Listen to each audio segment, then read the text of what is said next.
What can I help you with today? Well, this is a book called Persons in Hiding. It was written by J. Edgar Hoover, and it's signed by J. Edgar Hoover. I wonder what it's about. Probably about a guy who abused his power.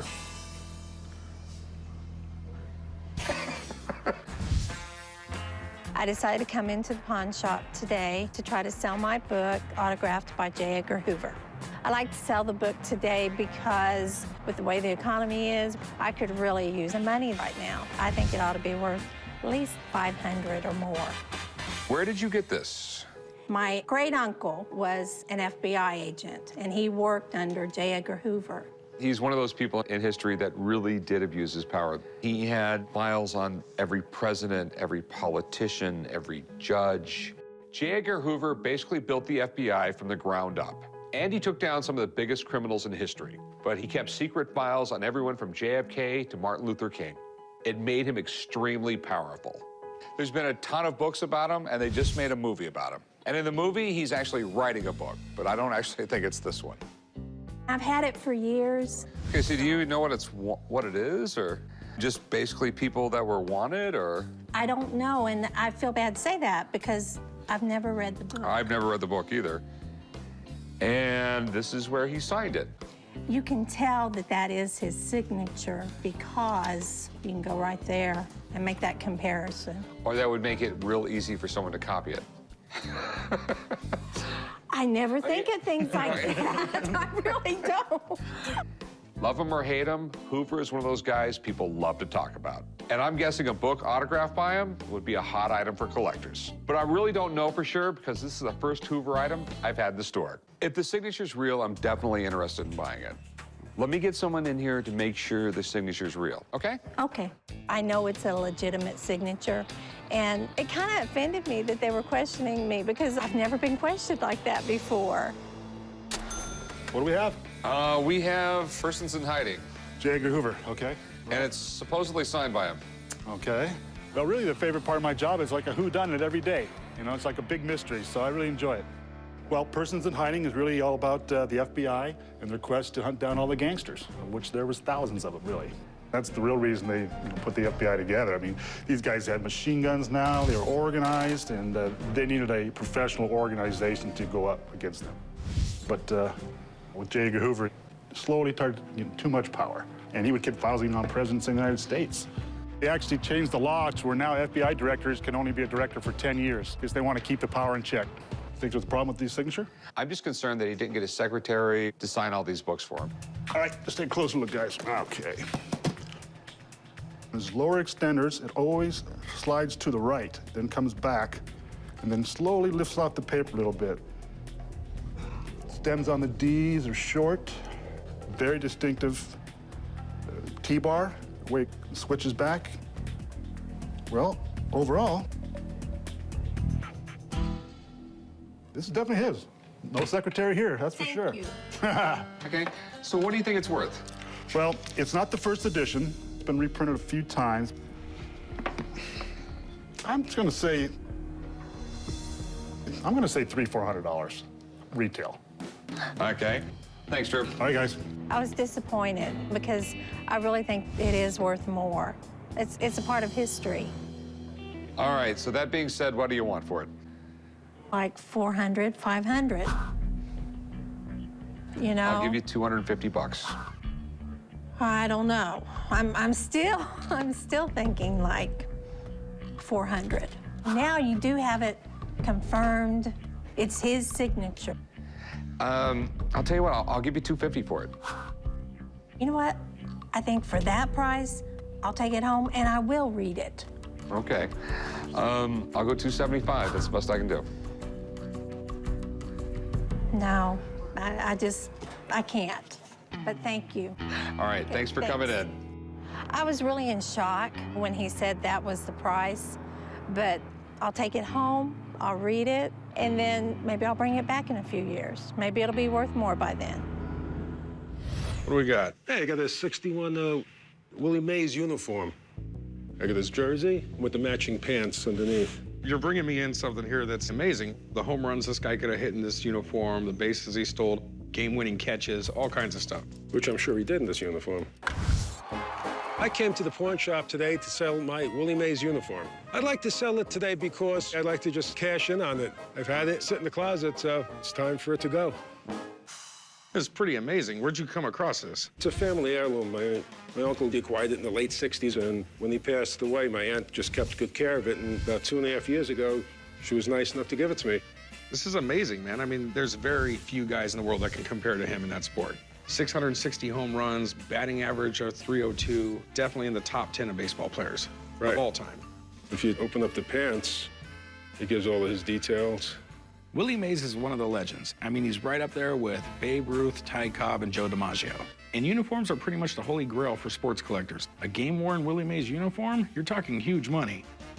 You bring in one of the best baseball players of all time's actual uniform. Correct. Do you have any paperwork or anything with you, or? No, I don't. Okay.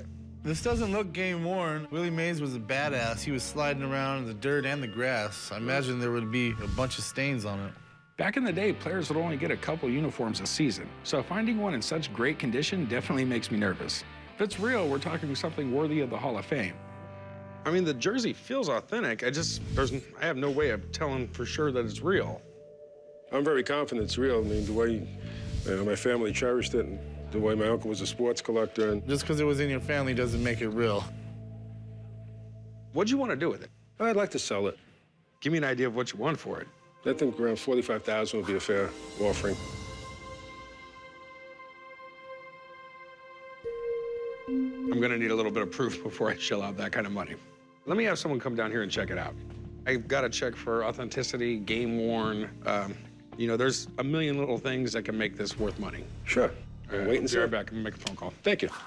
There's no doubt in my mind when the expert comes in to look at it, he's going to be blown away with the condition and the authenticity of this uniform. Chum, Corey, Hi, buddy. what do we got? Check it out. It's a Willie Mays uniform. What, that's all? I thought you had something good for me. Guys call me down to the pawn shop anytime a piece of sports memorabilia comes in that they have some questions about. In 150 years of baseball, probably best all-around player ever in the game. Mays played 22 seasons, mostly with the Giants, and he established himself by hitting 660 home runs, which is still fourth all-time just behind Babe Ruth. Mays has gone down as one of the best players the game's ever seen. Between his speed, his power, his defense, he just did things on the field unlike others at the time. What concerns did you have with it? How do we prove that it was actually game worn? It was Willie Mays's. Well, these are extremely rare to find. Nobody thought to keep jerseys from back then, so the ones we do find typically are beat to hell or eaten up by moths. The most important thing when analyzing jerseys from this era is going to be the tags and any kind of markings on the jersey. Willie Mays 61 were stitched in black. Now, Spalding is a company that the Giants contracted, and seeing this is consistent with a lot of Spalding jerseys from this time period. Right here in the waist, what we can see is we have Willie Mays, 24, which is his jersey number, and 33, which is his waist, 26 inseam, which all of these would have been the size and the equipment number for him at that time. One thing I'm just not seeing is any damage to it. This thing appears to be in immaculate condition, especially for its age, which leads me to believe that it's game issued versus game used. Isn't it conceivable that, Willie didn't slide during 1 or 2 games? That's all very possible. But to truly identify it as a game-used jersey, we would need to see a lot more evidence of wear on it. Now, although we can't prove that this is actually a game-worn jersey, this is 100% authentic jersey that Willie Mays was issued. Great. Good to hear. This is absolutely extraordinary. This is one hell of a find. I would value this anywhere from 35 to 40 grand. Willie, huh? Good news. Well, Jeremy, thanks for coming in, man. You got it, Corey. Later, chum. All right, see you later. How much are you looking to get out of it? I'd like to get $45,000. And I'd like to be able to make some money. I'm not going to go anywhere near that. I'll give you 20 grand for it. No, I can't. Did you do 40? I've got to make some money on it, man. I really do. I'll go about 22,000. This is so rare, I think we should be able to do better than that. Can you do, like 37?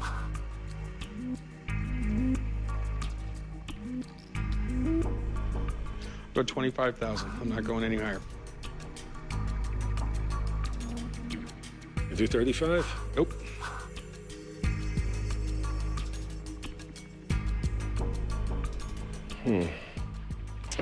I'm sorry, I don't think I'll be able to do that. 30 grand. That's the best I can do.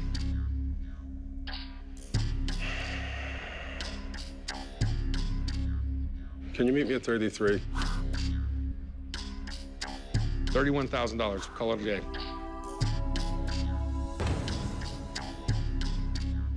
Sounds good. All right.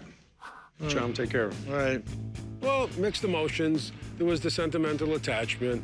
But I think my uncle would be impressed at the price that it actually achieved. I think he'd be very proud of it. Hey, how can I help you?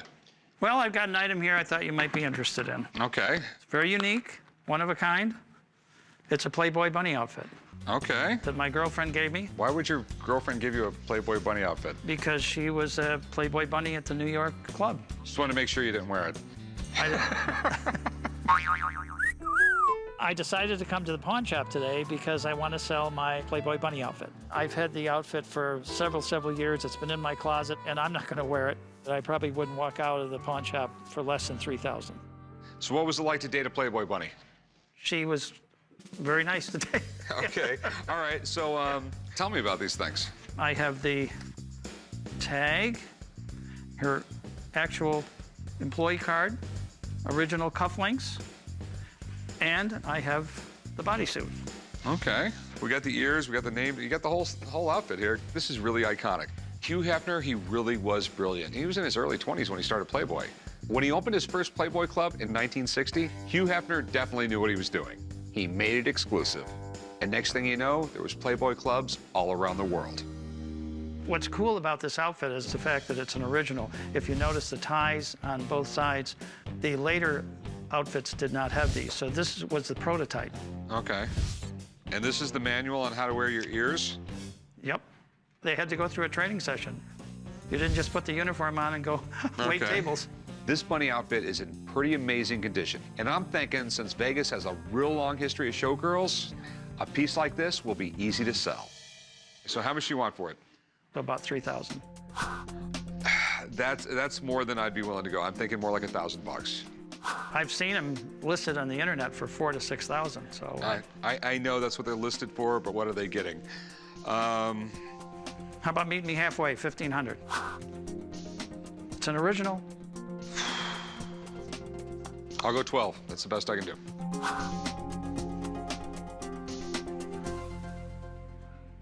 Okay, I'll go 12. Deal. We finally settled on $1,200, and obviously I can't use the outfit, so you know, it works for me, it works for him. That's good. Hey, how's it going, guys? Good, how are you? What do we got here? This is an old music box. You got the little monkey to wind it up? Yeah, I brought him. We decided to come to the pawn shop today to sell my Aunt Rose's old antique music box. My Aunt Rose passed away, and this is just one of the items that we found in her attic. Do you know much about it? No. Okay. This is probably 130 years oldish. Wow. They actually came out with them in the 1700s, but they were still around up until, I'm thinking 1920s, because they still sounded better than a record player. I love old music boxes like this. They're always well made, and the mechanics in these things are genius. The question is, does this one still work?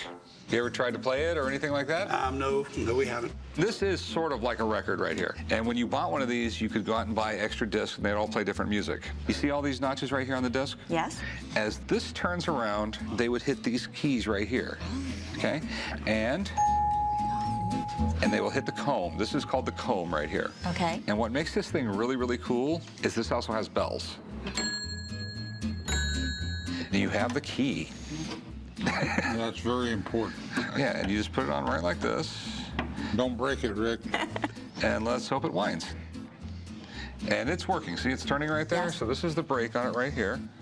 Never, ever wind this thing with this on there, or otherwise you will tear it to pieces. Okay. All right? Here we go. You ready?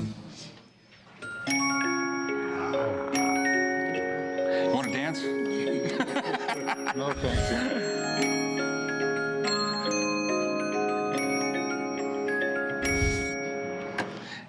Sounds pretty as all heck, doesn't Yes, it? it does. So how much were you looking to get out of it? $1,000. No. $1,000 is a little more than I'm willing to pay. Have you got any more discs for it? No, we didn't find any other discs. So I wish you had, because the discs are very hard to come by, and that would increase the value of the unit. Okay. You have some broken molding right here. I might get this thing refinished a little bit. By the time we get it fixed, we put it on the shelf for $15.95. It'll sit here for a while. Could you do 900? I'd really like to pay you right around $700 for this thing. Can we meet somewhere in the middle? 600. I'll go 800. That's the best I can do on it. Okay, 800. Okay, thanks. Thank you. All right, let's go do some paperwork. Hee-haw!